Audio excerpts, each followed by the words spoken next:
मैं मुख्य आचार्य आर के सोनवानी आप सभी को जय मसीह की आज की ऑनलाइन रविवारी आराधना परमेश्वर पिता, परमेश्वर पुत्र और पवित्र आत्मा के नाम से प्रारंभ करते हैं। आमीन और आमीन। आइए आज की रविवारी आराधना हम प्रारंभ करते हैं और प्रारंभ में एक छोटी प्रार्थना कर लेंगे भाई नारायण केवर्थ की अगुवाई में। आप सभी को जय मसीह की। मेरा नाम नारायण केवर्थ है। मैं सरसेनी की कलीसिया से हूँ। मैं सर्वप्रथम धन्यवाद करता हूँ पिता परमेश्वर का और हमारे संचालक मंडल का कि मुझे प्रारंभिक प्रार्थना करने का मौका दिया गया। इसके लिए धन्यवाद करता हूँ। आइए प्रार्थना करें। महान समर्थी और दयालु पिता परमेश्वर, एक बार फिर से हम आपके चरणों के समीप आते हैं। प्रभु जी, आपको हृदय से धन्यवाद करते हैं कि आपने हमें रात्रि में सुखदायी नींद दिया, सुबह का सुंदर दिन दिखलाया, शैतान के उसके बुरे विषैले जी जंतुओं से हमें संभाल कर रखा। इसके लिए धन्यवाद करते प्रभु जी, धन्यवाद करते प्रभु जी कि आपने हमें प्रभु जी यह दिन दिखाया और पिता आज के विश्राम दिन को हमारे जीवन में जोड़ा। इसके लिए धन्यवाद करते प्रभु जी।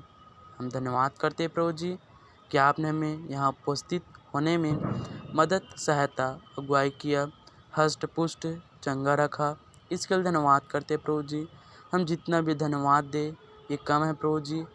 हम प्रार्थना करते प्रभु जी, जो लोग मार्ग में हैं, आ रहे हैं, उनकी मदद, सहायता, अगुवाई कीजिए प्रभु जी। वो आपकी आराधना में उपस्थित हो सके प्रभु जी। उनका चालक मालक आप बनिए प्रभु जी। हर प्रकार के दुर्घटना से बचा कर रखिए प्रभु जी।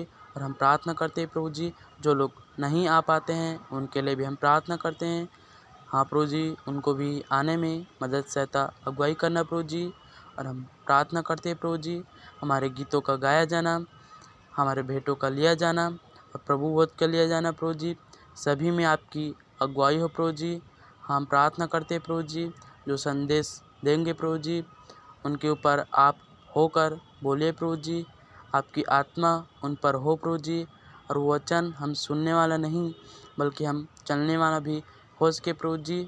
हाँ प्रभु जी, हम क्या मांगने दे देते हैं। इसके लिए धन्यवाद करते प्रभु जी। और जो बात कहे हैं उनको तेरे दाहिने हाथ पे सौंपते प्रभु जी। जो बात नहीं कहे हैं उनको भी तेरे दाहिने हाथ पे सौंपते प्रभु जी। और आगे की शेष आराधना को, शेष बातों को तेरे दाहिने हाथ पे सौंपते हुए इस छोटी सी प्रार्थना प्रभु यीशु मसीह के नाम से मांगते हैं। आमीन। परमेश्वर की महिमा में हम कुछ गीत गा लेंगे और पहला गीत गाएंगे स्तुति के गीत से 249 नंबर, ये पर्वत, ये सागर, ये नदियों की धारें। सारी सृष्टि के बनाने वाले परमेश्वर की स्तुति में आइए हम एक गीत गाएं। गीत का नंबर 249, स्तुति के गीत से ये पर्वत, ये सागर, ये नदियों की धारें।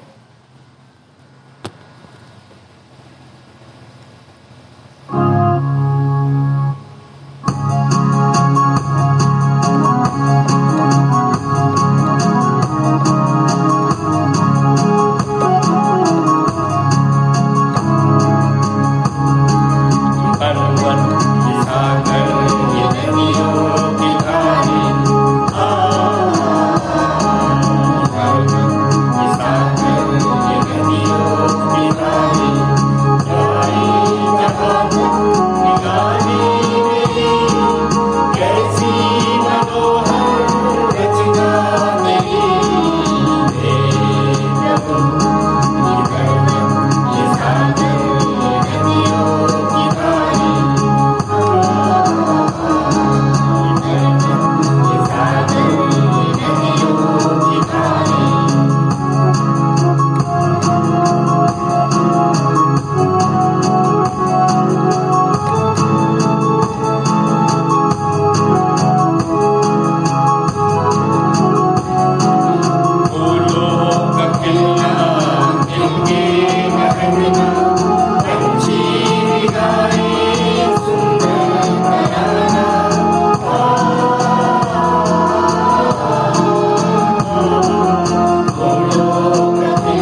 आवा हम प्रभु की महिमा में एक छत्तीसगढ़ी गीत गा लेबो। हमन गाना गाबो से 11 नंबर, जेकर बोल है अचानक यीशु के आना हो ही साथी रे पापी, मौका है मन ला फिरा लो। वाह।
यहोवा का धन्यवाद करना भला है।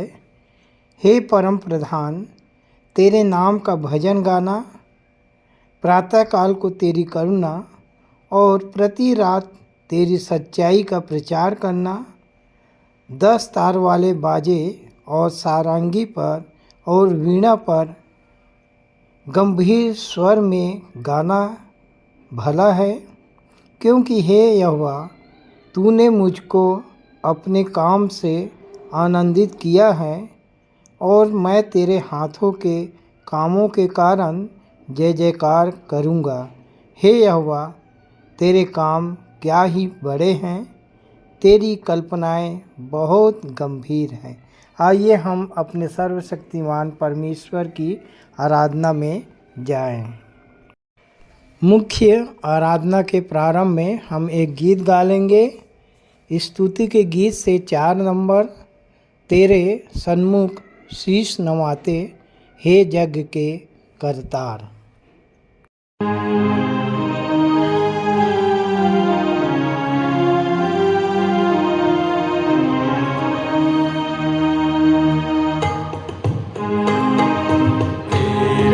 सन्मुख शीस नवाते हे जग के करता, डूबते हुओं को दे दो सहारा, कर दो बेड़ा पार। तेरे सन्मुख शीस नवाते हे जग के करता, को दे दो सहारा, कर दो बेड़ा पार। पाप के बादल सर पर छाए, घिरा हुआ तूफान, तुम बिन नैया कौन संवारे, मेरे प्रभु जानो प्राण हमारे, जग के खेवनहार। तेरे सन्मुख शीस नवाते हे जग के करता, डूबते हुओं को दे दो सहारा, कर दो बेड़ा पार। जन्म के अंधों को दी आँखें, रोगी लिए बचा, पाप क्षमा किए पापिन के, और मुर्दे दिए जिला। पापी हृदय हम भी लाए, दो दो पालनहार। तेरे सन्मुख शीस नवाते हे जग के करता, डूबते हुओं को दे दो सहारा, कर दो बेड़ा पार। सुंदर पक्षी पर्वत सागर, सबके सृजनहार, आके विराजो मन मंदिर में, बंदे करे पुकार।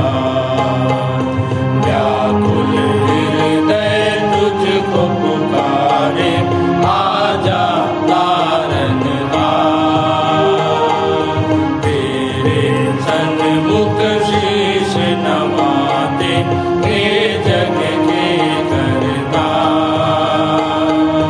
डूबते हुओं को दे दो सहारा, कर दो बेड़ा पार।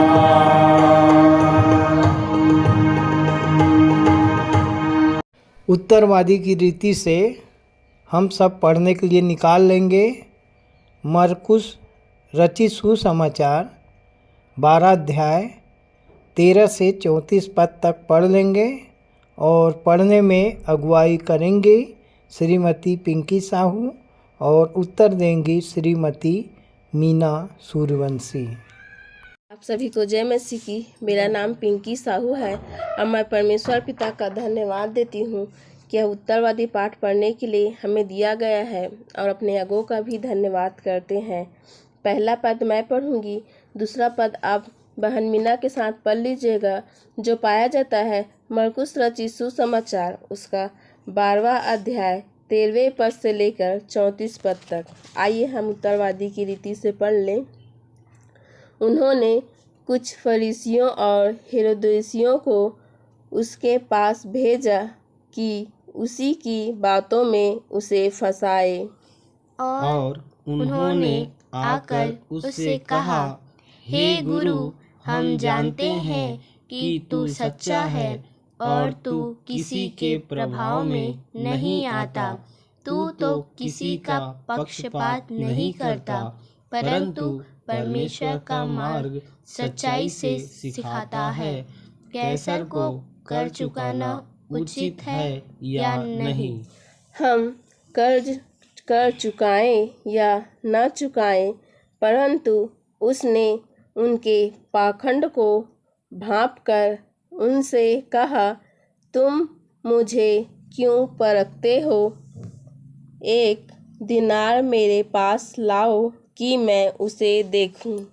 वे दिनार लाए और उसने उनसे कहा, इस पर किसकी आकृति व लेख है? उन्होंने कहा, कैसर की। और यीशु ने उनसे कहा, जो कैसर का है वह कैसर को दो, और जो परमेश्वर का है वह परमेश्वर को दो। और वे चकित हुए।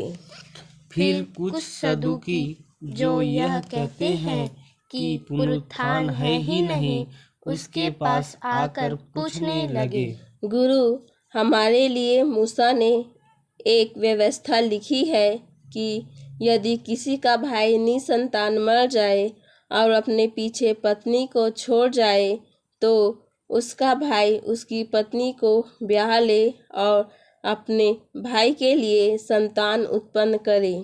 7 भाई थे। पहला भाई विवाह करके निसंतान मर गया। तब दूसरे भाई ने उस स्त्री से विवाह किया और बिना संतान मर गया, और तीसरे ने भी ऐसा ही किया। और 7 से कोई संतान न हुई। अंत में वह स्त्री भी मर गई। पुनरुत्थान होने पर वे जीवित हो उठेंगे, तो वह किसकी पत्नी होगी? क्योंकि वह 7 की पत्नी रह चुकी थी। यीशु ने उनसे कहा, क्या तुम इस कारण भूल में नहीं पड़े हो कि तुम न तो पवित्र शास्त्र को समझते हो और न ही परमेश्वर के सामर्थ्य को? क्योंकि जब लोग मृतकों में से जी उठते हैं, तो वे न विवाह करते हैं और न ही विवाह में दिए जाते हैं, वरन वे स्वर्ग में दूतों के समान होते हैं। और इस तथ्य के विषय में कि मृतक पुनः जी उठते हैं, क्या तुमने मूसा की पुस्तक में जलती हुई झाड़ी का वर्णन नहीं पढ़ा कि परमेश्वर ने किस प्रकार उससे कहा, मैं इब्राहिम का परमेश्वर और इसहाक का परमेश्वर और याकूब का परमेश्वर हूँ। वह मृतकों का नहीं परंतु जीवितों का परमेश्वर है। तुम बड़ी भूल में पड़े हो। शास्त्रियों में से एक ने आकर उन्हें वाद विवाद करते हुए सुना, और यह जानकर कि उसने कैसे सुंदर ढंग से उन्हें उत्तर दिया है, उससे पूछा, सबसे प्रमुख आज्ञा कौन सी है?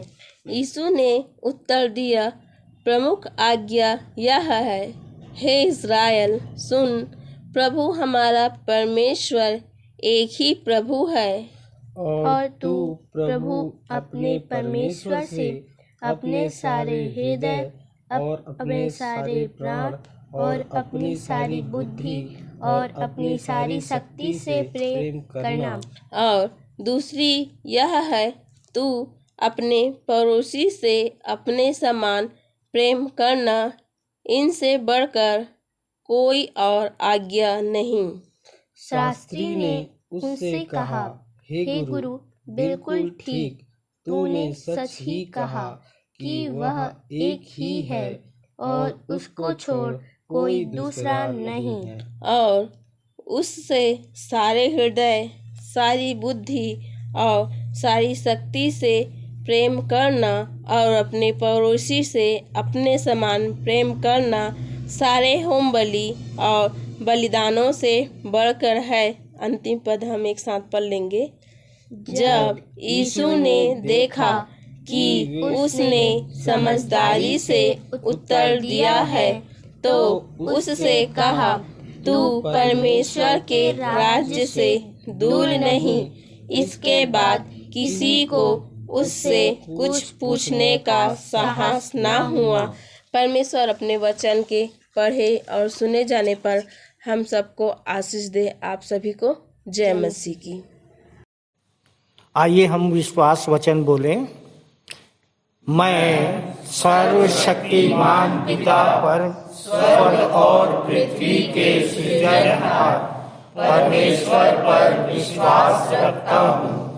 मैं उसके एकलौते पुत्र हमारे प्रभु यीशु मसीह पर, जो पवित्र आत्मा के सामर्थ के द्वारा कुमारी मरियम से जन्मा, जिसने पोंतियुस पिलातुस के राज्य में दुख उठाया, जो क्रूस पर टांगा गया और मारा गया, जो गाड़ा गया और अदृश्य लोक में पहुंचा, और तीसरे दिन मृतकों में से फिर जी उठा, जो स्वर्ग पर चला गया और सर्वशक्तिमान पिता परमेश्वर के दाहिने हाथ विराजमान है, और जीवितों और मृतकों का न्याय करने फिर आने वाला है। विश्वास रखता हूँ मैं पवित्र आत्मा पर, पवित्र सार्व कलीसिया पर, संतों की संगति पर, देह के पुनरुत्थान पर, पापों की क्षमा पर और अनंत जीवन पर विश्वास रखता हूँ। आमीन। सामान्य सामाजिक एवं पारिवारिक कलीसियाई प्रार्थना हम कर लेंगे और प्रार्थना में अगुवाई सहायक सह आचार्य श्री ऋषि वर्मा जी करेंगे। आप सबको जय मसीह की। मेरा नाम सहायक सह आचार्य ऋषि वर्मा है और प्रभु यीशु मसीह में आए हुए 13 वर्ष हो गए हैं। आइए हम सब प्रार्थना में जाएं। महान सामर्थी दयालु पिता परमेश्वर सर्वशक्तिमान प्रभु जी, धन्यवाद के साथ अपने उद्धारकर्ता प्रभु यीशु मसीह के नाम में आपके चरणों में आते हैं। धन्यवाद देते हैं पिता परमेश्वर, क्योंकि आप हर समय हर परिस्थिति में धन्यवाद देने योग्य हैं। धन्यवाद देते हैं आपने हमें जीवितों के बीच में रखे और आज के दिन के लिए आपने हमें अपनी संगति में बुलाया, अपने दास भक्तों की संगति में बुलाया। आज रविवार विश्राम दिन को हम आपकी स्तुति महिमा आराधना करने पाते हैं। धन्यवाद आपके महान प्रेम के लिए प्रभु जी, कि आपने हमें चुना है प्रभु जी, हमें बुलाए प्रभु जी। हम अंधकार में जी रहे थे, दासत्व में जी रहे थे, मूर्ति पूजा में लीन थे। आपने हमें इन सब चीज़ों से, शैतान के मायाजाल से छुड़ाकर अपने स्वर्गीय राज्य में स्थान दिया। धन्यवाद प्यारे पिता परमेश्वर आपके महान प्रेम के लिए प्रभु जी। धन्यवाद देते हैं आपने हमें भारत देश दिया जहां हम रहते हैं प्यारे पिता परमेश्वर, जबकि यहाँ भारत देश में अभी चुनाव का समय है।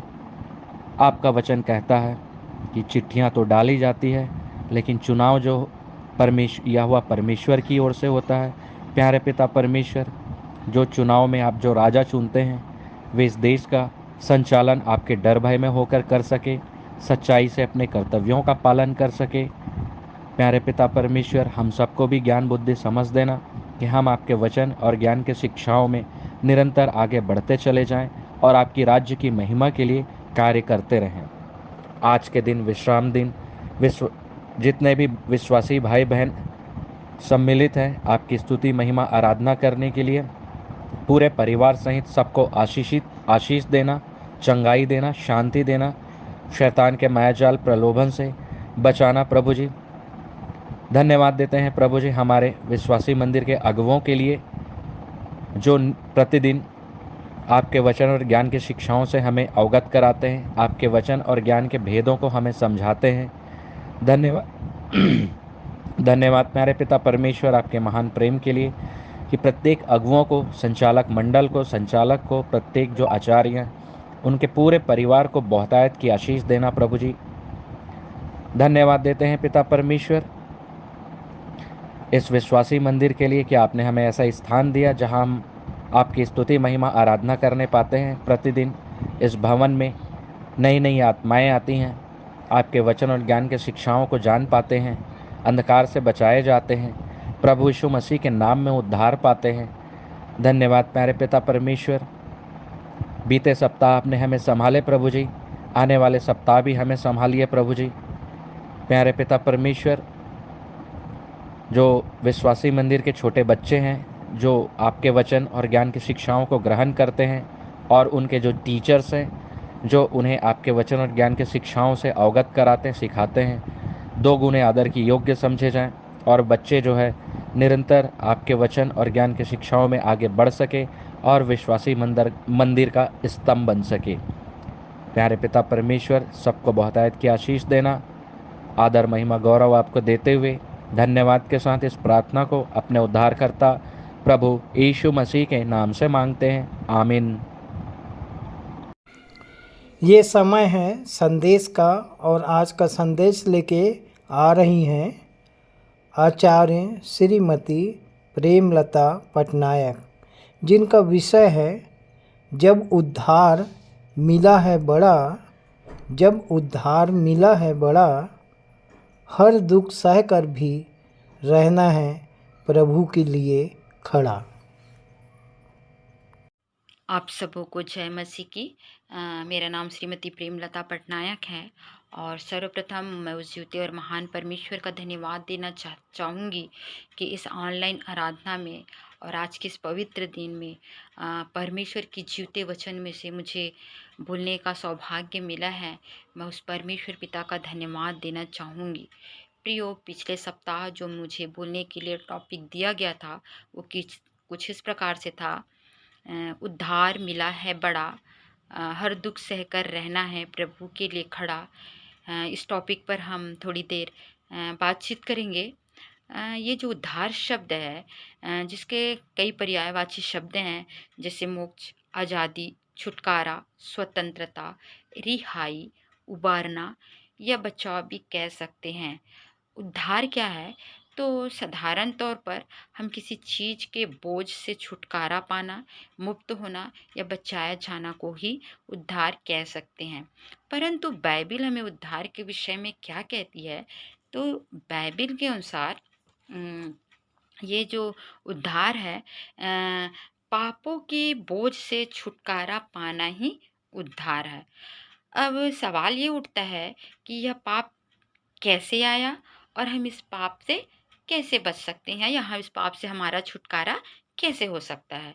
तो अगर हम उत्पत्ति की पुस्तक पढ़ेंगे तो वहाँ पर पता चलता है कि परमेश्वर जो सृष्टि करता है वो अति पवित्र है, वो धर्मी है, और वो सब चीज़ों को बहुत अच्छे से बनाया, और यहाँ तक कि मनुष्य को भी अपने स्वरूप और समानता में बनाया, ताकि मनुष्य परमेश्वर की महिमा दे सके और उसके साथ सहभागिता रख सके और उसकी आराधना कर सके।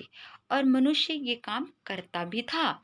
लेकिन जब अदन की वाटिका में आदम और हवा ने परमेश्वर की आज्ञा का उल्लंघन किया, उसकी आज्ञा को तोड़ा, जिसके कारण पाप इस संसार में आ गया, और मनुष्य जो है परमेश्वर की सहभागिता, उसकी उपस्थिति से दूर हो गया।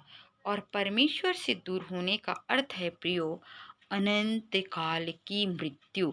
जैसे कि रोमियो 6:23 में लिखा है कि पाप की मजदूरी मृत्यु है, और वैसे ही रोमियो 3:23 में लिखा है, सबने पाप किया है और परमेश्वर की महिमा से रहित है।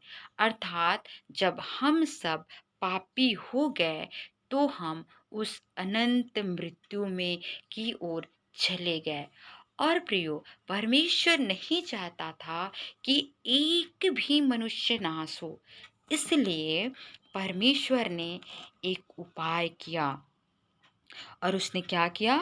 अपने स्वयं के बेटे को इस धरती पर भेज दिया, ताकि मेरे और आपके पापों का बोझ को लेकर यीशु मसीह उस कलवरी क्रूस पर बलिदान हो सके, ताकि मेरा और आपका उद्धार हो सके। और प्रभु यीशु मसीह ने ऐसा ही किया।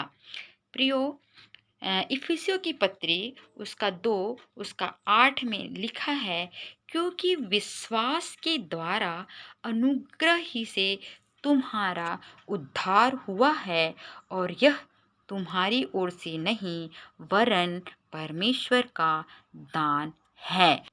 अर्थात परमेश्वर का वचन कहता है कि जब हम प्रभु यीशु मसीह पर विश्वास कर अपने पापों को मान लेते हैं, तब प्रभु का अनुग्रह हम पर होता है और हम उद्धार को प्राप्त कर लेते हैं। तो अब हमें और भी कुछ चीज़ देने की आवश्यकता नहीं है। अब हमें उद्धार मिल गया, और जब हमें उद्धार मिल जाता है तो हमें किन किन बातों से ये छुड़ाता है। तो मैंने कुछ पॉइंट लिखे हैं जो आपको बताना चाहती हूँ। पहली जो बात है, पापों से हमें छुड़ाता है, मत्ती 1:21।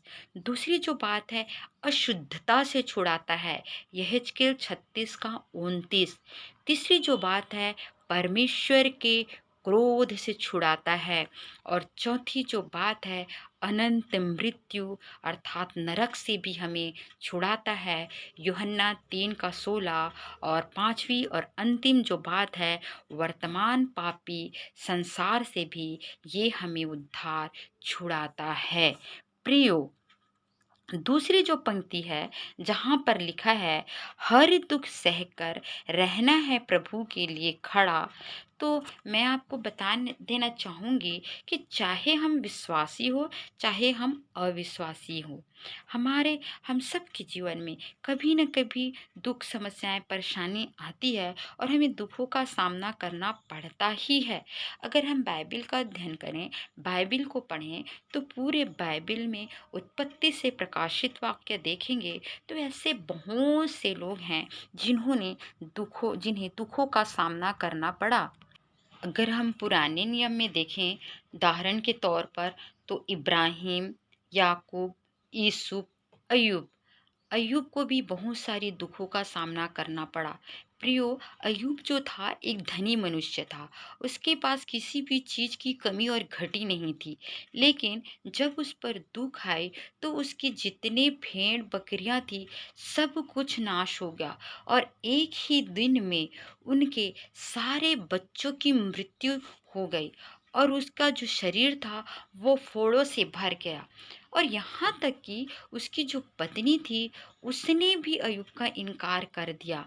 फिर भी अय्यूब का जो विश्वास है परमेश्वर से नहीं हटा, वो परमेश्वर पर विश्वास करता ही रहा। प्रियो, आज भी हमें ऐसे ही विश्वास की आवश्यकता है। आज जब हम पर दुख, समस्याएं, विपत्तियां आती है तो हम डगमगाने लगते हैं, हम घबरा जाते हैं, हम सोचने लगते हैं कि क्या प्रभु ने हमें छोड़ दिया। लेकिन जैसे अय्यूब का विश्वास था, वैसे ही हमें चाहे कितना भी दुख हो, विश्वास में अडिग रहना है और दुख को उठाना है। प्रियो, इसी प्रकार यदि अगर हम नए नियम में देखते हैं, तो नए नियम में भी बहुत से ऐसे पात्र हैं जिन्होंने दुखों को सहा अपने जीवन काल में। स्तिफनुस ने दुख को उठाया, पौलुस दुख उठाया, पतरस दुख उठाया। और हम देख लेते हैं भाई, स्वयं प्रभु यीशु मसीह जन्म से लेकर मृत्यु तक उन्हें दुखों का सामना करना पड़ा। यद्यपि प्रभु यीशु मसीह शरीर रूप में थे, शरीर रूप में भी उन्हें बहुत दुखों का सामना करना पड़ा। हम प्रभु यीशु मसीह के उस क्रूसीकरण के समय को याद करते हैं कि कैसे उसे क्रूस पर टंगाया गया, उस सब प्रभु यीशु मसीह को कैसे दुख दिया गया, उसके हाथों पे कैसे कीले ठोके गए, पैरों पे कीले ठोके गए, उनके सिर पर कांटों का मुकुट पहनाया गया, उसे क्रूस पर लटकाया गया, उसके कपड़ों, उसके शरीर को कोड़ों से मारा गया, उसके कपड़ों के चित्रे किए, मतलब कैसी ताड़नाएं दी गई प्रभु यीशु मसीह को। और ये सब दुख को प्रभु यीशु मसीह सहता रहा। किसके लिए सहा? मेरे और आपके लिए, मेरे और आपके पापों के लिए उस कलवरी क्रूस पर प्रभु यीशु मसीह बलिदान हुए, ताकि मेरा और आपका उद्धार हो सके। और प्रियो, प्रभु यीशु मसीह ने स्वयं उस कलवरी क्रूस पर चढ़कर ये साबित कर दिया कि हमने भी ऐसे ही दुख उठाने की आवश्यकता है। प्रभु यीशु मसीह ने अपने पिता परमेश्वर की आज्ञा का पालन किया और उस कलवरी क्रूस पर दुख उठाकर हमें मुफ्त में उद्धार को दे दिया। तो प्रियो, आज हमें भी वैसे ही दुख उठाने की आवश्यकता है। मैं आपको बताना चाहती हूँ, बहुत से ऐसे विश्वासी भाई बहन हैं जो प्रभु यीशु मसीह पर विश्वास करते हैं, तो उन्हें बहुत से दुख और तकलीफ़ों का सामना करना पड़ता है। बहुत से लोग हैं जिन्हें प्रभु यीशु मसीह पर विश्वास करने से घर से निकाल दिया जाता है। बहुत से ऐसे लोग हैं जिन्हें समाज से निकाल दिया जाता है। बहुत से ऐसे लोग हैं जिन पर बहुत सारी परेशानियों को दिया जाता है। फिर भी ये लोग प्रभु यीशु मसीह पर विश्वास करना नहीं छोड़ते हैं। प्रियो, सचमुच में प्रभु यीशु मसीह ने एक हमें नमूना दिया है, और इसके प्रभु यीशु मसीह के जो नमूना जो हमें दिया है, उसी के अनुसार, उसकी आज्ञा के अनुसार हमें चलना है। हमें दुख उठाकर प्रभु के लिए खड़े रहना है। और जिस प्रकार अय्यूब ने दुखों का सामना किया, जिस प्रकार प्रभु यीशु मसीह ने दुखों का सामना किया, आज हमें भी, जब अंत का समय अति निकट है और हम पर समस्याएं आती है, परेशानियां आती है, कठिनाइयां आती है, दुख आती हैं, तो हमें खड़े रहना है प्रभु पर, और प्रभु पर विश्वास रखना है। तभी हम उस अनंत जीवन के वारिस हो सकते हैं। प्रभु इस छोटे से वचन के द्वारा आपको और मुझे भी आशीष दे। आप सबों को जय मसीह की।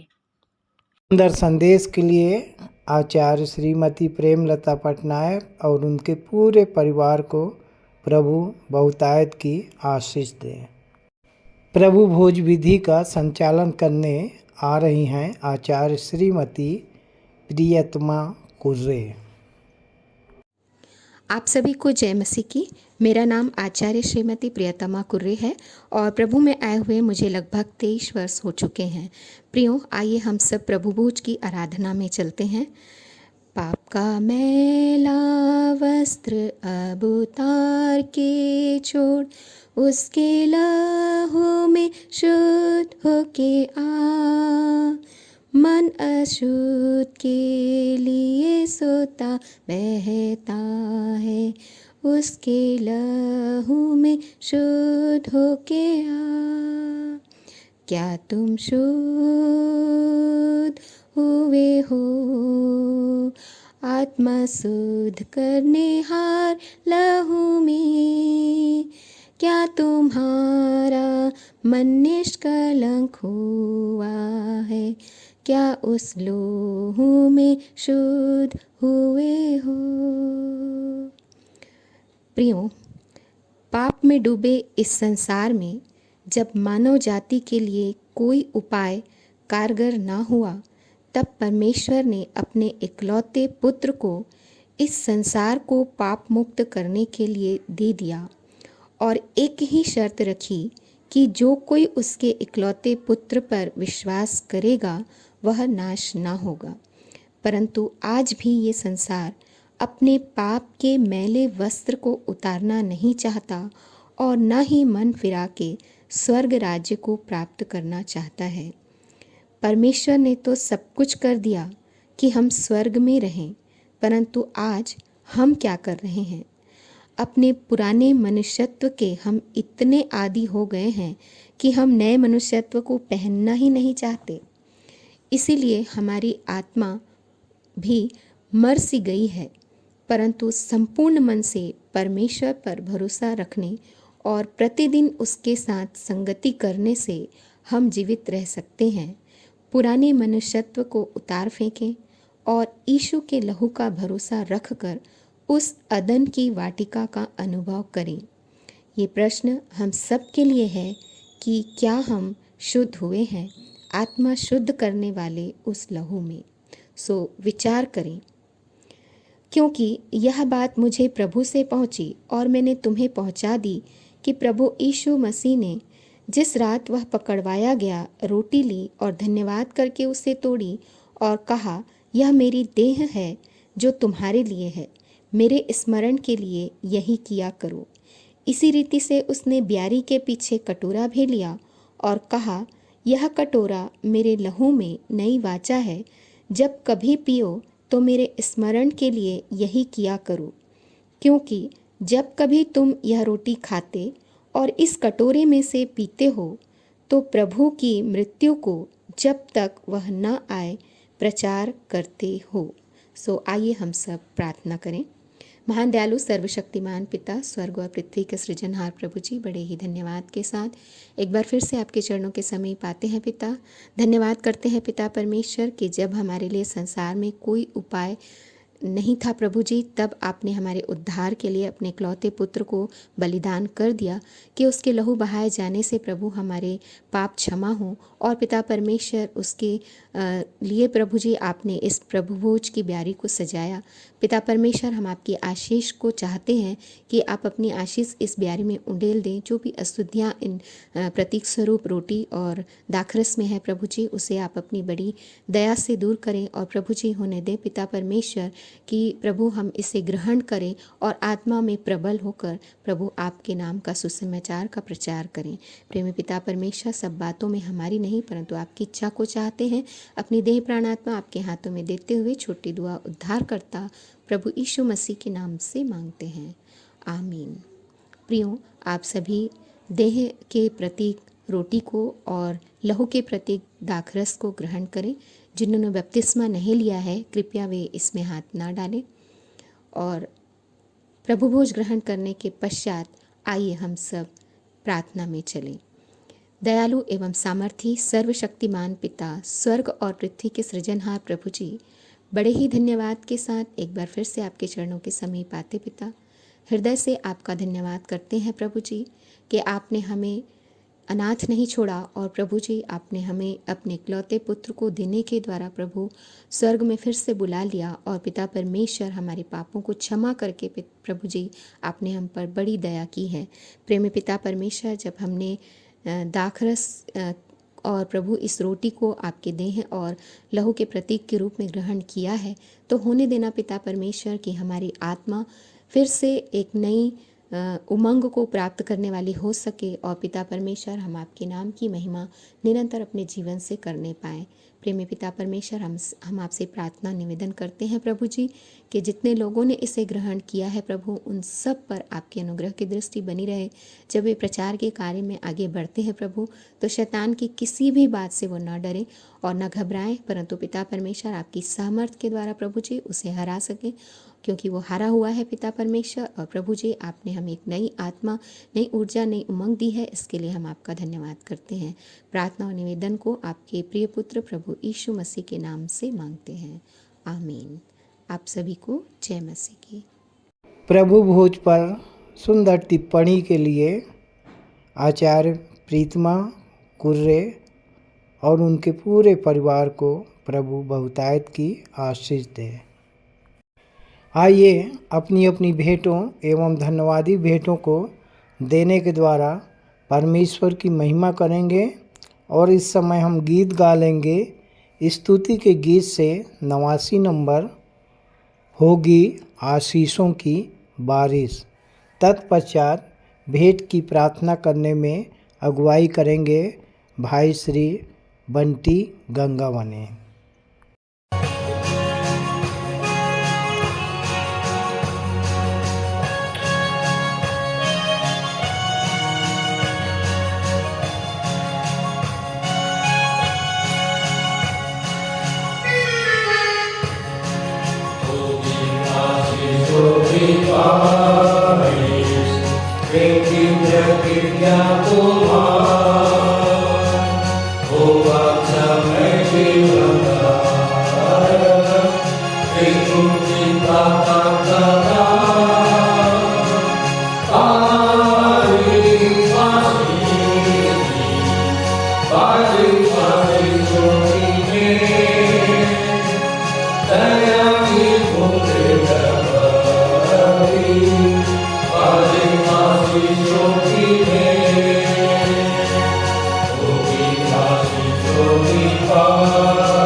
Amen.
आप सभी को जय मसीह की। मेरा नाम बंटी गंगावने है और मुझे प्रभु में आए हुए लगभग 10 वर्ष हो चुके हैं।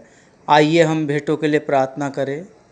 आकाश के झरोखे खोलकर हमारे जीवन में उत्तम से उत्तम आशीषों की वर्षा करने वाले हे हमारे महान जीवित सामर्थी दयालु पिता परमेश्वर, एक बार फिर से विश्राम दिन में आपके चरणों के सम्मुख आते हैं पिता, और आपका धन्यवाद करते हैं जीवन की तमाम आशीषों के लिए परमेश्वर पिता, जो आपने हम पर उंडेली है पिता। उन्हीं आशीषों में का कुछ अंश पिता हम आपके वेदी के सम्मुख लाते पिता। इसे अपनी बड़ी दया से ग्रहण कीजिए पिता।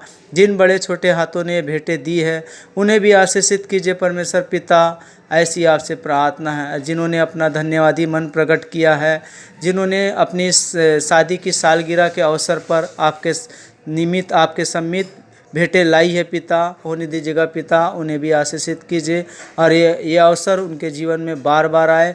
और प्रार्थना करते पिता, जिन्होंने अपने बारी में का पहला फल उपज आपके समीप लाए हैं परमेश्वर पिता, उन्हें भी आशीषित कीजिए। ऐसी आपसे प्रार्थना है पिता। इससे बढ़कर हम अपने आप को जीवित, पवित्र और आपको भावता हुआ बलिदान करके चढ़ा सके, ऐसी आपसे प्रार्थना है परमेश्वर पिता। हमें मौद्रिक मस्तिष्क से बचाइए और निर्बलता में सामर्थ्य की सिद्धि दीजिए, ऐसी आपसे प्रार्थना है। सो प्रभु जी, जिन हाथों में भेंटें जाती है उन्हें भी आशीषित कीजिए कि आपकी धर्म राज की खोज के लिए पिता ये भेंटें खर्च हो सके, ऐसी आपसे प्रार्थना है। सो प्रभु जी, और आपसे क्या मांगे, हर एक बातों के लिए आपका धन्यवाद करते हुए शेष आराधना को, हर एक बातों को, और जिन बातों को हम नहीं भी कर सके परमेश्वर पिता, उन्हें भी आपके सामर्थी और अनुग्रह भरे हाथों में सौंपते हुए आपकी सहायता मदद को चाहते हुए धन्यवाद और धन्यवाद के साथ इस छोटी सी विनती प्रार्थना को अपने जीवित उद्धारकर्ता प्रभु यीशु मसीह के नाम से मांगते हैं, आमीन। सबको जय मसीह की।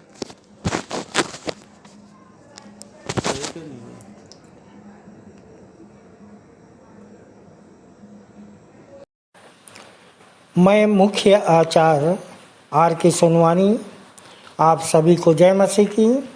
आप लोगों को सूचना से अवगत करा दूं, हमारी रविवारी आराधना ऑनलाइन और ऑफलाइन दोनों चलती है। समय का विशेष ध्यान दें, प्रातः 10 बजे से दोपहर 12:30 बजे तक।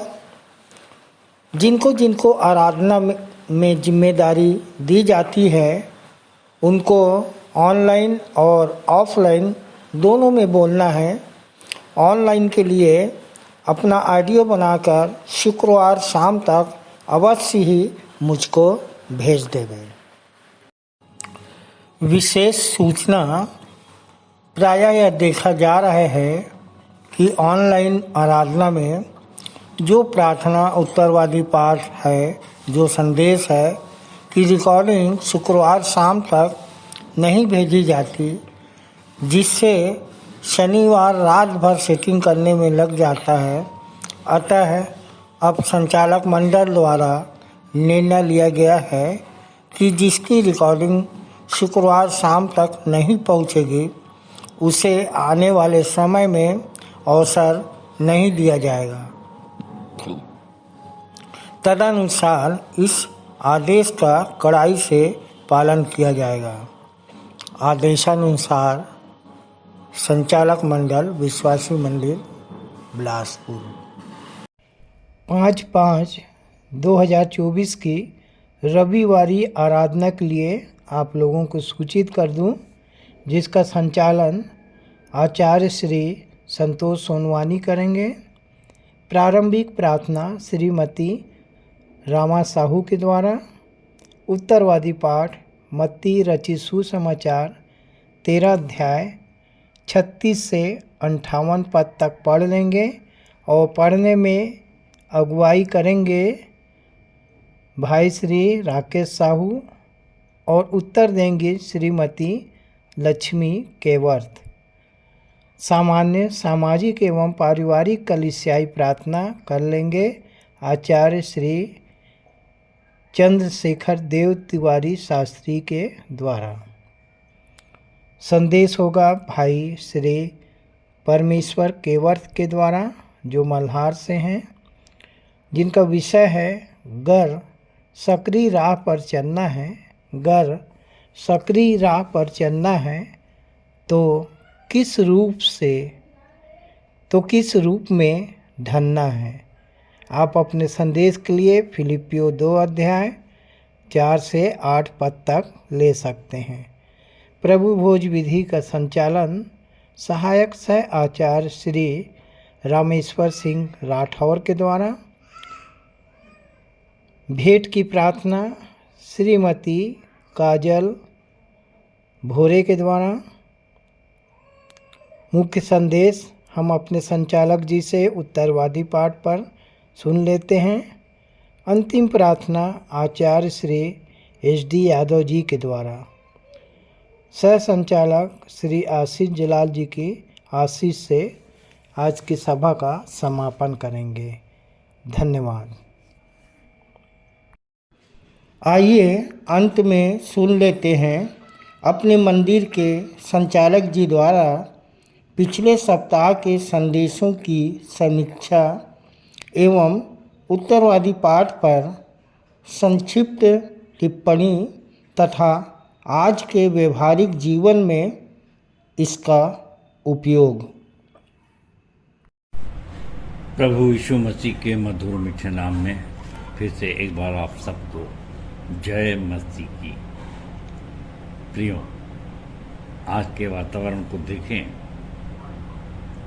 तो निश्चित रूप से ऐसा महसूस होता है कि अब अंत के दिन बहुत करीब है। हम विश्व युद्ध की भी चर्चा सुन रहे हैं और सताव भी हमारे ऊपर जो आ रहा है, और ऐसे समय के लिए आवश्यक है कि हम बाइबल में दिए हुए उन वचनों को स्मरण करें जो हमको ढाढ़स और शक्ति और शांति प्रदान करते हैं। और इसी संबंध में पिछले सप्ताह हमारी बहन श्रीमती कमल मोहल्ले ने, जो कि सहायक सह आचार्य हैं, हमारे सामने एक बहुत ही सुंदर संदेश रखा और इनका विषय था दुखों को सहना है और प्रभु में सदा आनंदित रहना है। फिलिपियों 4:4। मैं बहन के विषय में बताना चाहता हूँ कि बिलासपुर पास एक बहुत छोटा सा गांव है अमेरी, वहाँ से लगभग 13 वर्ष पहले आई बहन ने गवाही दी और बताई कि कैसे वो प्रभु में आई। और मैं और मेरी पत्नी कुछ दिनों के पश्चात जब वो प्रभु थी तो अपने यहाँ भोजन करने के लिए बुलाई, और इतनी ज़्यादा शैतानी शक्तियों से ग्रसित थी कि हम बाहर आंगन में बैठे हैं भोजन करने के लिए, खूब सुंदर बात करती रही, परंतु जब खाना निकालने गई तो वहीं गिर गई। और वो और उसके रिश्तेदार भी थे और सब आश्चर्य करने लगे, और ऐसा उसके संग हमेशा होता था। परंतु आज वो बहन पूरी तरह से चंगी है और प्रभु की महिमा कर रही है, और बहुत सुंदर गाना भी गाती है बहन। परंतु आज तो नहीं गई, पर ऑफलाइन पे अवश्य गाई थी। और बहन ने बताया अय्यूब की पुस्तक से कि कैसे उस देश में अय्यूब नाम एक पुरुष था, वह खरा और सीधा था और परमेश्वर का भय मानता और बुराई से परे रहता था। और इसके पश्चात उसके ऊपर जो परीक्षा आई, उसकी पूरी संपत्ति, पूरे बच्चे खत्म हो गए। 7 बेटे और 3 बेटियां थी, मतलब 10 जन थे। अब समझ लीजिए कि अगर 10 जन खत्म हो जाए परिवार से तो क्या स्थिति बनेगी, हम तो कल्पना भी नहीं कर सकते। बहन ने बताया कि एक जन की भी अगर मृत्यु होती तो हमारा विश्वास डगमगा जाता है, परंतु उसने अपने अंत में क्या कहा, जबकि उसकी पत्नी भी उसके विरोध में थी, तो उसने कहा जो कि अय्यूब 1:21 में इस प्रकार से लिखाया है, मैं अपनी माँ के पेट से नंगा निकला और वहीं नंगा लौट जाऊंगा। यहोवा ने दिया और यहोवा ही ने लिया, यहोवा का नाम धन्य है। और इसी प्रकार से 42 के 5वें अध्याय में अय्यूब कहता है कि मैंने कानों से तेरा समाचार सुना तो था, पर अब आंखों से देखता हूँ। और 42:10 के अनुसार उसने दुगनी आशीषें प्राप्त किया। इस प्रकार बहन ने बहुत से बाइबल के पात्रों की आशीषों का वर्णन किया और अंत में एक कविता भी लिखी, जिसे कुछ पंक्तियां मैं यहाँ पर रिपीट करना चाहूँगा। यहोवा टूटे हुए मन के करीब रहता है और पिसे हुओं का उद्धार करता है। दुखों को ताड़ना समझकर सह लो, तुम्हें पुत्र जानकर तुम्हारे साथ वर्ताव करता है। वह पुत्र जिसकी ताड़ना नहीं हुई, यदि नहीं हुई तो वह व्यभिचार की संतान ठहरता है। तुम्हारे हृदय व्याकुल न हो, वह सहायक आत्मा प्रदान करता है। उठ प्रकाशमान हो, यहोवा के अंत तक तुझे, यहोवा जगत के अंत तक तुझे संभालता है। आशा में आनंदित होकर क्लेश में स्थिर रहना है। आत्मा की तलवार लेकर, प्रेम विश्वास नम्रता लेकर संयमी होकर उकाब की नई उड़ना है। करके जीवन का संघर्ष, आत्मिक युद्ध लड़ना है, दुखों को सहना है और प्रभु में सदा आनंदित रहना है। सो बहन को उनके सुंदर संदेश के लिए बहुत बहुत धन्यवाद। परमेश्वर आपको बहुतायत की आशीष दे। धन्यवाद। और इसके पश्चात हमारे आचार्य श्री मूर्ति नारायण खरोसिया भाई ने प्रभु भोज का संचालन किया। भाई ने भी गवाही में बताया कि उन्हें 12 वर्ष हो चुके हैं और भाई ने यूहन्ना 3:16 के आधार पर अपनी बातों को रखा, संदेश दिया और बताया कि हम कैसे विश्वास में स्थिर रह सकते हैं, क्योंकि परमेश्वर ने तो जगत से ऐसा प्रेम किया कि उसने अपना इकलौता पुत्र दे दिया, ताकि जो कोई उस पर विश्वास करे वह नाश न हो परंतु अनंत जीवन पाए। सो प्रभु भोज हमारे विश्वास के परिमाण को बढ़ाता है, जिससे हम अनंत जीवन को दृढ़ता के साथ बढ़ते जाते हैं। और यूहन्ना 6:56 मेरा मांस और मेरा लहू, यीशु ने कहा कि वो खाने की वस्तु है और जो इसे ग्रहण करता है वो स्थिर बना रहता है और निर्बलता में सामर्थ की शक्तियों को प्राप्त करता है। अतः इसके लिए आवश्यक है कि हम बपतिस्मा लें और जो शुद्ध बुद्धि और शुद्ध विवेक के साथ और विशेषकर पश्चाताप के साथ बपतिस्मा लेते हैं, वो ये उचित रीति है और इसलिए तब वो प्रभु भोज लेने के लिए सक्षम हो सकते हैं। इसके बाद हमारे कवि भाई ने बहुत सुंदर गाना गाया, कविता भी पढ़ी और उनका ये था, धन्यवाद प्रभु धन्यवाद प्रभु धन्यवाद प्रभु धन्यवाद प्रभु। ये उसकी राग थी, तूने दिया शिफा का लहू, धन्यवाद प्रभु। पाप मेरे क्षमा कर प्रभु, खाने को दिया मुझे अपना बदन, जिससे मिलेगा अनंत जीवन। भरा करुणा से तेरा लहू, विश्वास में सदा मैं बढ़ता रहूं। धन्यवाद प्रभु, धन्यवाद प्रभु। सो आचार्य मूर्ति नारायण खरोसिया भाई को भी बहुत बहुत धन्यवाद। प्रभु आपको और आपके परिवार को बहुतायत की आशीष दे। धन्यवाद। प्रियो, इसके पश्चात मेरा संदेश था प्रकाशित वाक्य 14 पर, और मैंने बताया था कि उस समय कैसे रोम का सम्राट नीरो जो था वो सताव डाल रहा था, और यूहन्ना को यीशु मसीह का चेला है उसको पतमुस पहाड़ टापू पर और सजा के तौर पर भेज दिया, और वहाँ पर वो कैदी था। और ऐसी अनजान जगह जहाँ बहुत हम समझ सकते हैं कि कैसे जंगली जानवर थे और उसको मृत्यु की सज़ा थी, परंतु वहीं पर यीशु मसीह ने अपने आप को यूहन्ना पर प्रकट किया। और कितने आनंद की बात है कि जैसे हम अक्सर बोलते हैं कि चाहे मैं घोर अंधकार से भरी हुई तलाई में होकर चलूं, भजन संहिता 23, तो भी हानि से न डरूंगा क्योंकि तू मेरे साथ होता है। और यहाँ पर यूहन्ना के साथ भी ऐसा ही हुआ, और वहाँ पर ये प्रकाशित वाक्य की पुस्तक में जो कुछ लिखा है वो सब कुछ उस पर प्रकट हुआ और उसने लिखा। और आज हम अध्ययन कर रहे हैं प्रकाशित वाक्य 14 पर।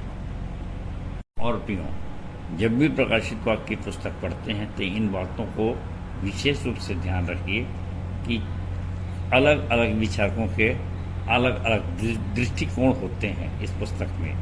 और मैंने बताया था पहले प्रिटेरिस्ट होते हैं और ये मानते हैं कि कुछ बातें पहली शताब्दी में ये सब बातें पूर्ण हो चुकी हैं। इसके बाद ऐतिहासिक है, ये यूहन्ना के समय में के पूर्व की कलीसिया का वर्णन है। और इसके बाद आदर्शवादी विचारक हैं जो आदर्श हेतु आचरण सिखाने के लिए वास्तविक घटनाओं से अलग ये सैद्धांतिक बातें हैं, ऐसा मानते हैं। और चौथा है भविष्यवादी कि ये बातें भविष्य में पूर्ण होने को हैं।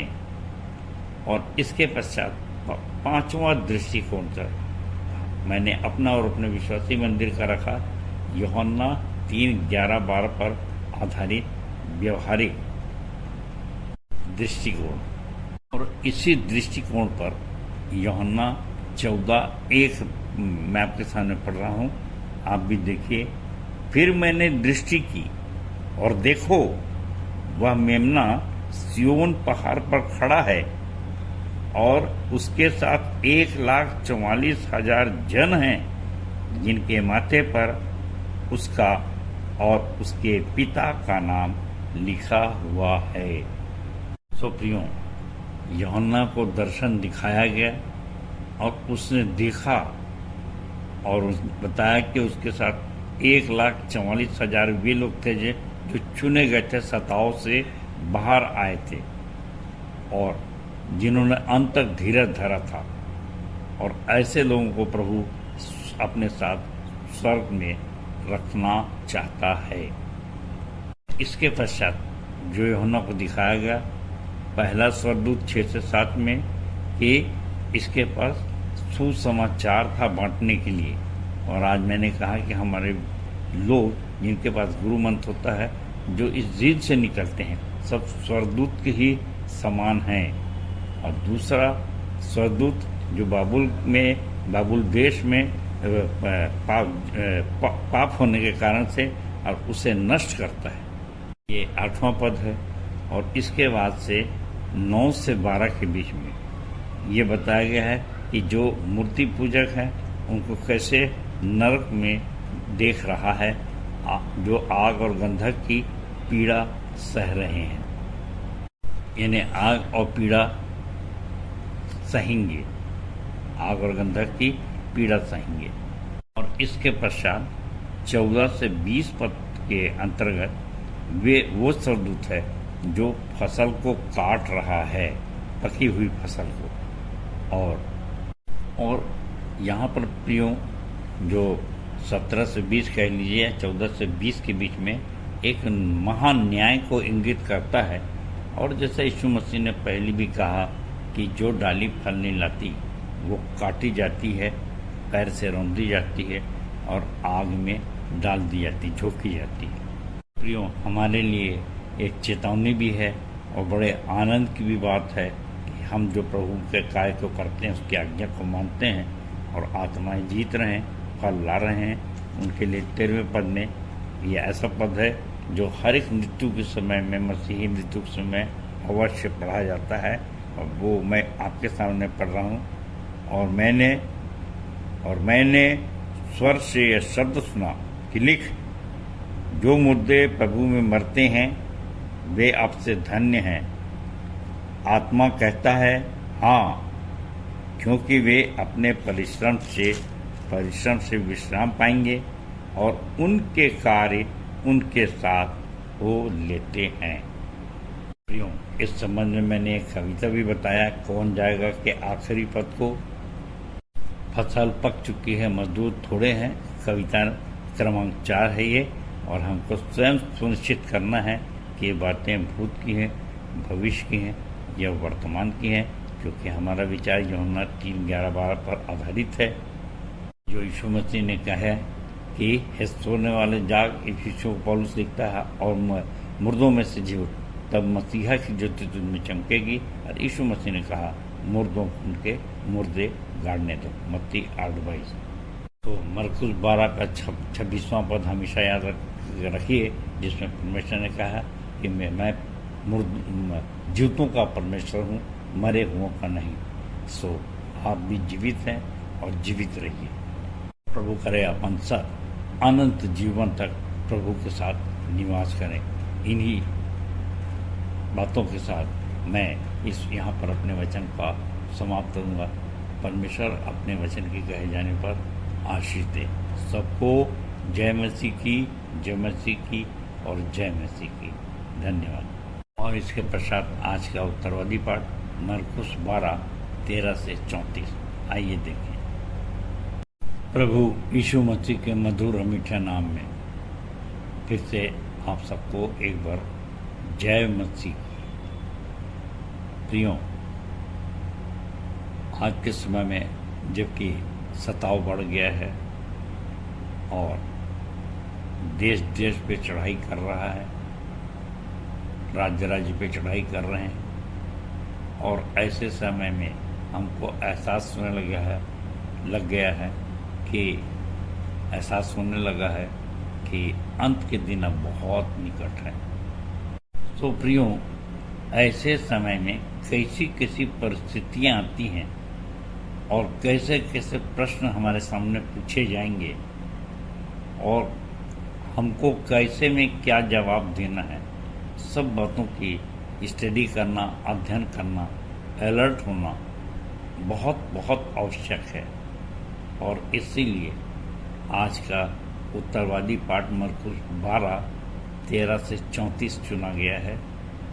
और इसके पहले कि मैं इसके विषय में बताऊं, मैं स्मरण करता हूं कि इस समय बुधवारी मीटिंग में हमारी, जो कि अभी 24/4/28 को हुई थी, और उसमें ऐसे बहुत से प्रश्नों पर चर्चा हुई।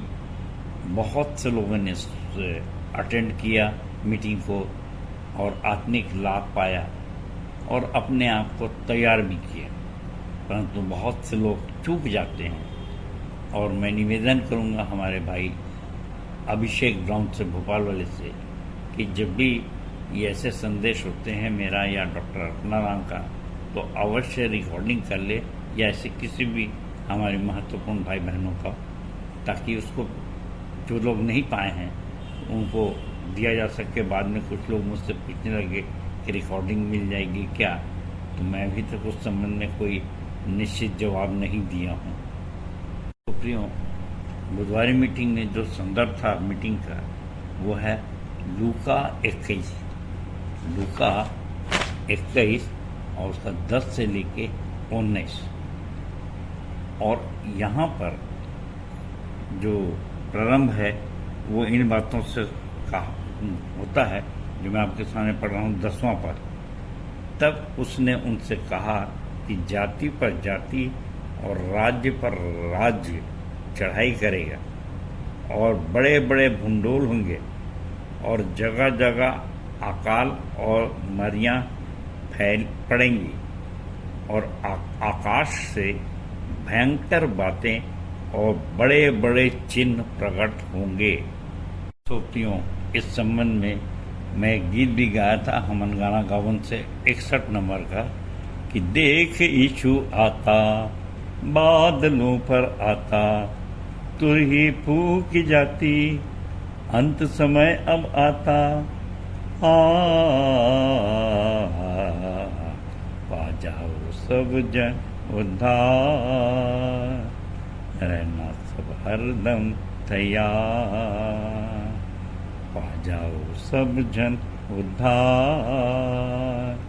रहना सब हरदम तैयार अकाल भूखमरी भूकंप लड़ाइयाँ नई बीमारियाँ नफरत और दूरियाँ हिंसा उत्पात हत्या होते कठिन समय है बचकर ही चलना धीरज को धरना विश्वास न छोड़ना यीशु ही है केवल सब किया धीरज को ना छोड़ना धीरज को ना छोड़ना धीरज को ना छोड़ना देख यीशु आता बादलों पर आता। और प्रियों, आपकी याद को ताज़ा करने के लिए, आपको हिम्मत बंधाने के लिए मैं यही लूका की 21 की कुछ आयतें पढ़ रहा हूँ और 14 से। इसलिए अपने अपने मन में ठान रखो कि हम पहले से उत्तर देने की चिंता न करेंगे, क्योंकि मैं तुम्हें ऐसा बोल और बुद्धि दूंगा कि तुम्हारे सब विरोधी सामना या खंडन न कर सकेंगे और तुम्हारे माता पिता और भाई और कुटुंब और मित्र भी तुम्हें पकड़वाएंगे, यहाँ तक कि तुम में से कितनों को मरवा डालेंगे और मेरे नाम के कारण सब लोग तुमसे बैर करेंगे, परंतु तुम्हारे सिर का एक बाल भी बांका न होगा। अपने धीरज से तुम अपने प्राणों को बचाए रखोगे। कैसी विरोधाभास है, यह विडंबना है। इस 16वें पद में यीशु मसीह कहते हैं कि तुम में से कितनों को मरवा डालेंगे, और जब मरवा डालेंगे तो तब फिर हमारे सिर का एक भी बाल बांका कैसे नहीं होगा। प्रियों, इसके जवाब के लिए मैं आपके सामने पढ़ रहा हूँ लूका 14 का 19 और 20वां पद, जहाँ पौलुस की स्थिति देखे, परंतु कितने यहूदियों ने अंताकिया और इकुनियुस से आकर लोगों को अपनी ओर कर लिया और पौलुस को पत्थरवाह किया और मरा समझकर उसे नगर के बाहर घसीट ले गए। पर जब चेले उसके चारों ओर आ खड़े हुए तो वह उठकर नगर में गया और दूसरे दिन बरनबास के साथ दिरबे को चला गया।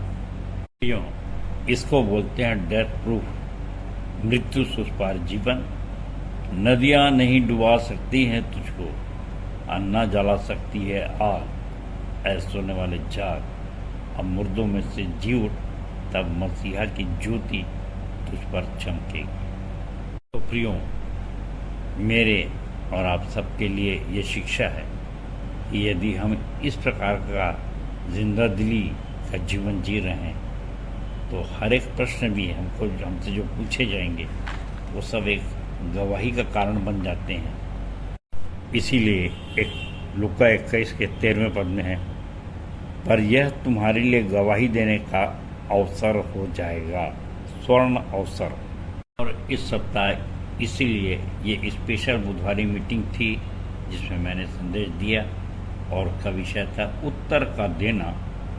और ये उत्तर का देना हमारे लिए कितना महत्व रखता है इसको समझने के लिए आप टिप क्रमांक 5 देखिए हमन गावन पुस्तक की, जिसका विषय है उत्तर का देना।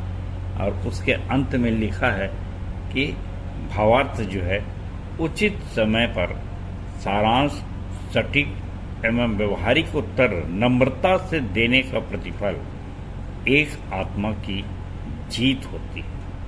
तो अब यदि आज के उत्तरवादी पाठ की ओर अपन बढ़े, मरकुस 12:13 से 34, तो इसमें प्रियो 3 किस्म के लोगों के प्रश्न हैं। पहला है फरीसियों और हेरोदियों का प्रश्न। ये फंसाने के लिए करते थे यीशु मसीह से, और बड़े कूटनीतिक लोग थे। और आज भी ऐसे कूटनीतिक लोग हैं कि कभी आप हाँ कहें तो फंसेंगे, ना कहे तो फंसेंगे। और इसलिए सांप की नई चतुर और कबूतर की नई भोले बनना है, और इन बातों को सीखना बहुत आवश्यक है। इसलिए आज के उत्तरवादी पाठ का मरकुस 12 का मैं 13वां पद आपके सामने पढ़ रहा हूँ। तब उन्होंने उसे बातों में फंसाने के लिए कोई एक फरीसियों और हेरोदियों को उसके पास भेजा। क्षमा करें, कई एक फरीसियों और हेरोदियों को उसके पास भेजा। 14वें पद, और उन्होंने आकर उससे कहा, हे गुरु, हम जानते हैं तू सच्चा है, तू किसी की परवाह नहीं करता, क्योंकि तू मनुष्यों का मुंह देखकर बातें नहीं करता, परंतु परमेश्वर का मार्ग सच्चाई से बताता है। तो क्या कैसर को कर देना उचित है कि नहीं, हम दें या न दें? उसने उनका कपट जानकर उनसे कहा, मुझे क्यों परखते हो? एक दिनार मेरे पास लाओ कि मैं देखूं। वे लेकर आए। उसने उनसे कहा, यह मूर्ति और नाम किसका है? उन्होंने कहा, कैसर का। यीशु ने उनसे कहा, जो कैसर का है वह कैसर को दो, और जो परमेश्वर का है वह परमेश्वर को दो। तब वे उस पर बहुत अचंभा करने लगे। फंसाने आए थे और नहीं फंसा सके। और यीशु मसीह का जवाब कितना शानदार था। नहीं तो राष्ट्रीय कानून लग जाता कि टैक्स देने मना करता है, और अगर देने कहता तो भी समस्या थी। तो उसने दोनों भाग को बांट दिया। जो देश का है, राज्य का है, कैसर का है, वो कैसर को दो, और जो परमेश्वर का है वो परमेश्वर को दो। मेरे प्रियो, हम सब जानते हैं कि हम 10वांश प्रभु को देते हैं, बाकी का अन्य बातों में लगाते हैं, और जो देश के टैक्स हैं उसको भी देते हैं। अब देखिए दूसरा प्रश्न है 18 से 27 के बीच, मरकुस 12 का 18 से 27 के बीच, कि 7 भाई थे, एक पत्नी थी बड़े वाले की, लेकिन प्रश्न किया गया कि सब भाई पारी पारी से मरते चले गए, और अंत में एक छोटा भाई था और उसकी भी पत्नी बनी वो, और सब कोई मर गए। क्योंकि सदुकी लोग ये कहते थे कि पुनरुत्थान है ही नहीं, पर यीशु मसीह ने कहा नहीं है। तब उनने प्रश्न कर दिया कि ऐसा हुआ तो ये किसके, अगर हो जाएगा सब भाई जिंदा हो जाएंगे तो ये किसकी पत्नी होगी? और इसलिए यीशु मसीह ने जो जवाब दिया वो 25वें पद में है, क्योंकि जब वे मरे हुओं में से जी उठेंगे तो उनमें ब्याह शादी न होगी, पर स्वर्ग में स्वर्गदूतों के नाई होंगे। इसी का 27वां पद, परमेश्वर मरे हुओं का नहीं वरन जीवितों का परमेश्वर है, सो तुम बड़ी भूल में पड़े हो। प्रियो, कितने आनंद की बात है कि हम तो वचन को समझते हैं। और बहुत सारांश में मैं कहना चाहूँगा, दूसरा कुरिन्थियों 3 का 18 कि अंश अंश करके हम भी उसी तेजस्वी स्वरूप में बदलते जाते हैं, क्योंकि वो मरे हुओं का नहीं परंतु तेजस्वी लोगों का परमेश्वर है। अब तीसरे व्यक्ति का प्रश्न शास्त्रियों का प्रश्न था। ये रचनात्मक उद्देश्यों के लिए प्रश्न करते थे। इसका वर्णन 28 से 34 तक है। और उन्होंने पूछा प्रभु मुख्य आज्ञा कौन सी है, और यीशु मसीह ने 2 आज्ञा बताई कि तू प्रभु अपने परमेश्वर से अपने सारे मन, अपने सारे प्राण, अपनी सारी बुद्धि से प्रेम कर, और दूसरी आज्ञा और अपने पड़ोसी से अपने समान प्रेम रख। क्यों शास्त्रियों ने माना 33वां और 34वें पद ने कि वास्तव में प्रभु ये तेरी आज्ञा सही है और ये सारे होम बलि और अन्य बलिदानों से बढ़कर है ये ऐसा करना। तब यीशु ने देखा 34वां पद, जब यीशु ने देखा कि उसने समझ से उत्तर दिया तो उससे कहा तू परमेश्वर के राज्य से दूर नहीं, और किसी को फिर उससे कुछ पूछने का साहस न हुआ। तो प्रियो, हमेशा तैयार रहिए, क्योंकि अपन सब जानते हैं कि यीशु मसीह भी नहीं जानते कि उनका दूसरा आगमन कब होगा, सिर्फ परमेश्वर जानते हैं। सो किसी भी समय अगर यीशु का आगमन हो जाता है तो बड़े आनंद के साथ मेरे विश्वासी मंदिर के लोगों जो सवेरे से शाम तक का हम प्रचार करते हैं, नई नई आत्मा प्रतिदिन जीतते हैं, सो बहुत आनंदित रहिए और हमेशा इस बात के लिए तैयार रहिए कि जब यीशु मसीह आएंगे तब न्याय के सामने हम बड़े नम्रता के साथ एक छोटा सा जवाब दे सकते हैं और व्यवहारिक जवाब दे सकते हैं, जैसे हम उसके लिए आत्मा जीतते हैं। और हमारे उत्तर के देने के चैप्टर में लिखा भी है, क्योंकि सारांश, सटीक एवं व्यवहारिक उत्तर नम्रता से देने का प्रतिफल एक आत्मा की जीत होती है। तो प्रभु, बड़ी तेरी कृपा से मैंने तेरी आज्ञाओं को मानने का प्रयास किया है और कुछ आत्माओं को तेरे पास ले आया हूँ, छूछे हाथ नहीं आया हूँ। तेरी दया अनुग्रह से इसे ग्रहण कर। प्रियो, मैं निश्चय जानता हूँ कि इस जीवन में मुझे उसने बहुतायत का जीवन दिया है और परलोक में अनंत जीवन अवश्य ही दे। तो आप भी ऐसे ही दृढ़ अटल रहें और प्रभु के काम में निरंतर बढ़ते जाएं, जिसमें हम इस जीवन में बहुतायत का जीवन और परलोक में अनंत जीवन को प्राप्त कर सकें।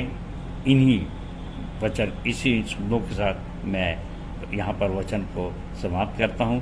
परमेश्वर अपने वचन के कहे जाने पर आशीष दे सबको। जय मसीह की, जय मसीह की और जय मसीह की। धन्यवाद। उत्तरवादी पाठ पर सुंदर सारगर्भित एवं व्यवहारिक टिप्पणी के लिए अपने संचालक जी का बहुत बहुत धन्यवाद करते हैं। तालियां। हम अपनी आराधना के अंतिम भाग में हैं। अंतिम गीत गाएंगे। स्तुति के गीत से 135 नंबर, अपनों को तो इस दुनिया में सब प्यार करते हैं। अंतिम प्रार्थना आचार्य श्री दीपक कुमार भोई के द्वारा। प्रभु की प्रार्थना और सह संचालिका डॉक्टर अल्पना राम जी की आशीष से सभा का समापन करेंगे। आइए प्रभु की महिमा में एक गीत गाएंगे। स्तुति के गीत क्रमांक 135 और गीत के बोल इस प्रकार हैं। अपनों को तो इस दुनिया में सब प्यार करते हैं, दुश्मन को भी प्यार करना मसीहा सिखाते हैं।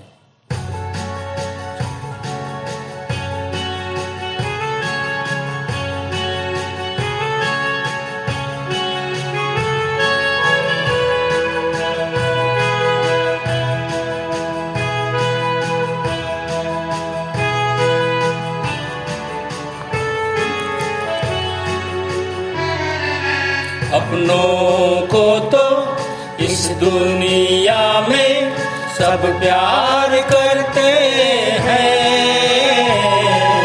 दुश्मन को भी प्यार करना मसीहा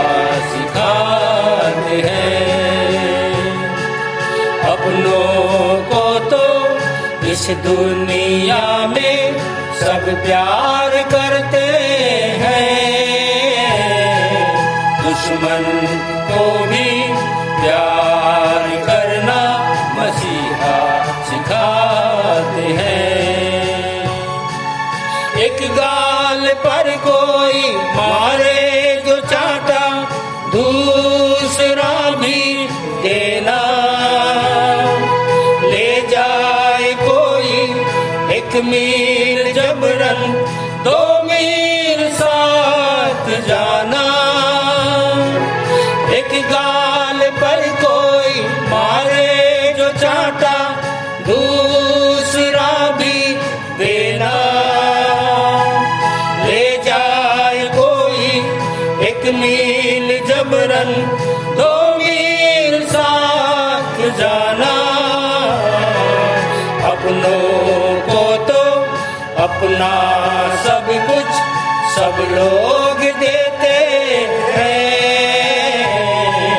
गैरों को भी सब कुछ देना मसीहा सिखाते हैं। अपनों को तो इस दुनिया में सब प्यार करते हैं, दुश्मन को भी प्यार करना मसीहा सिखाते हैं। जो दे तुझको कांटे उसका दामन फूल से भर दो,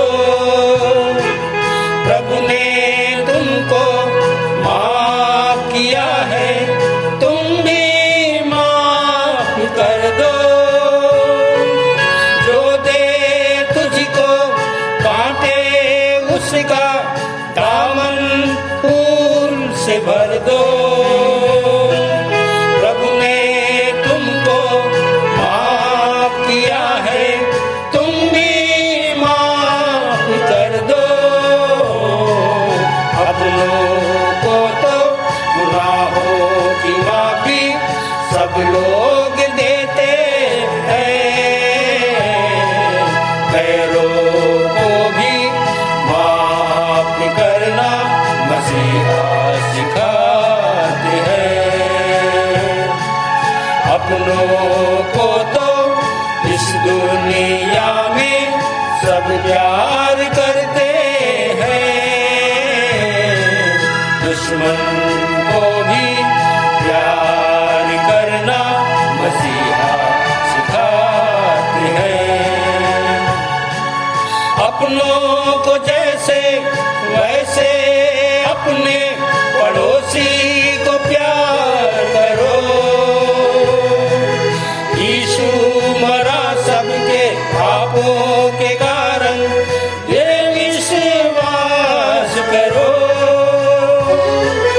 अपनों को जैसे वैसे अपने पड़ोसी को प्यार करो, यीशु मरा सबके पापों के कारण, ये विश्वास करो। अपनों का जो लोग यहाँ पर एतबार करते हैं, कलामे खुदा पर एतबार करना मसीहा सिखाते हैं। अपनों को तो इस दुनिया में सब प्यार करते हैं, दुश्मन को भी प्यार करना मसीहा सिखाते हैं, मसीहा सिखाते हैं, मसीहा सिखाते हैं।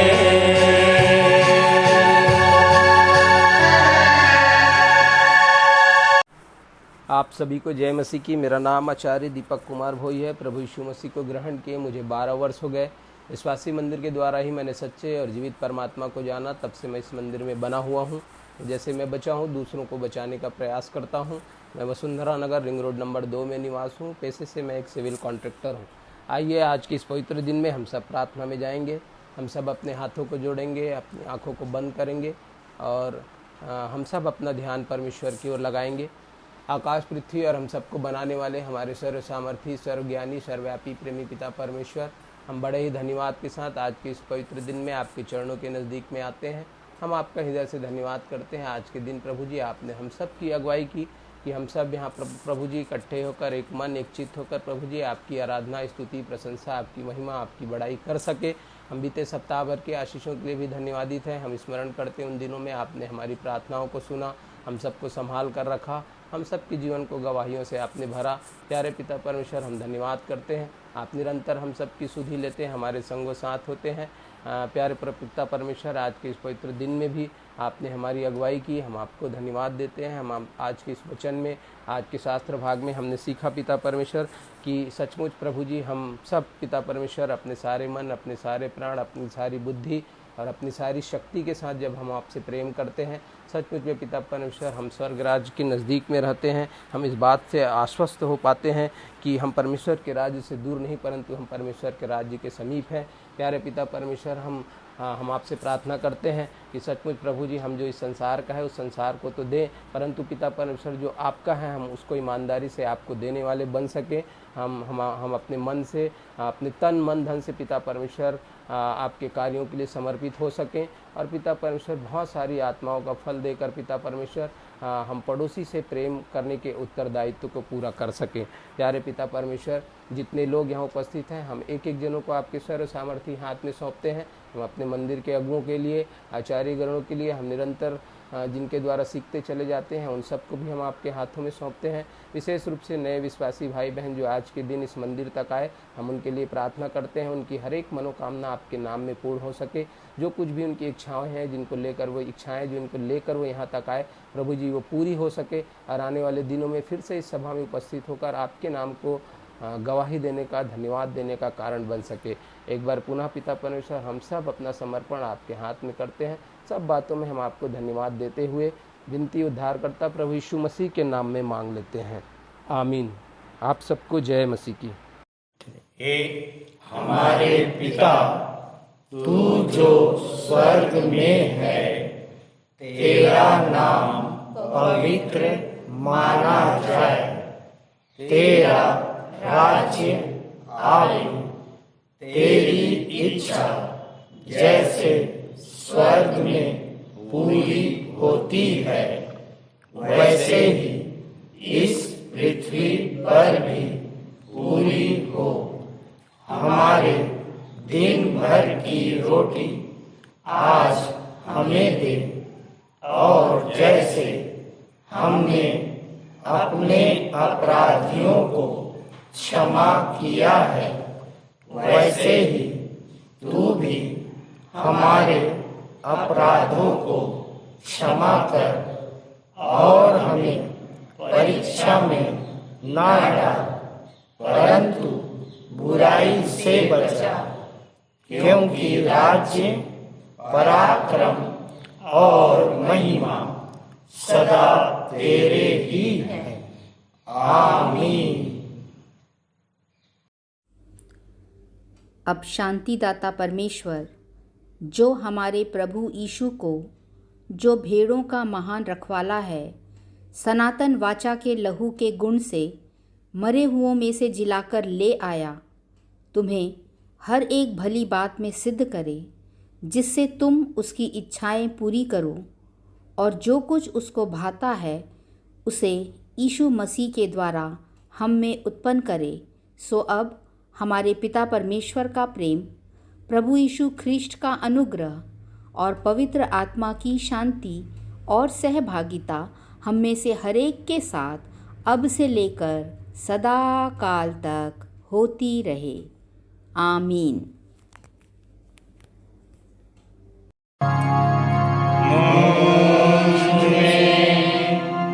यीशु की शोभा दिखाई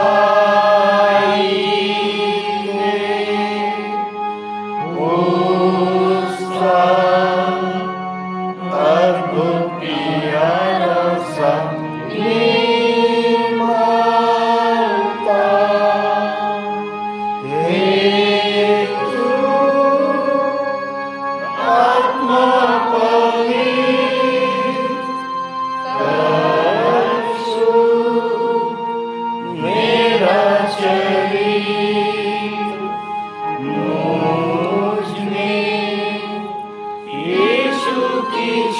दिखाई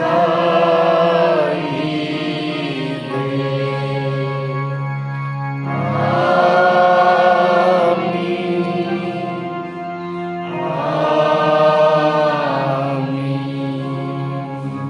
आप सबको जय मसीह की। जय मसीह की।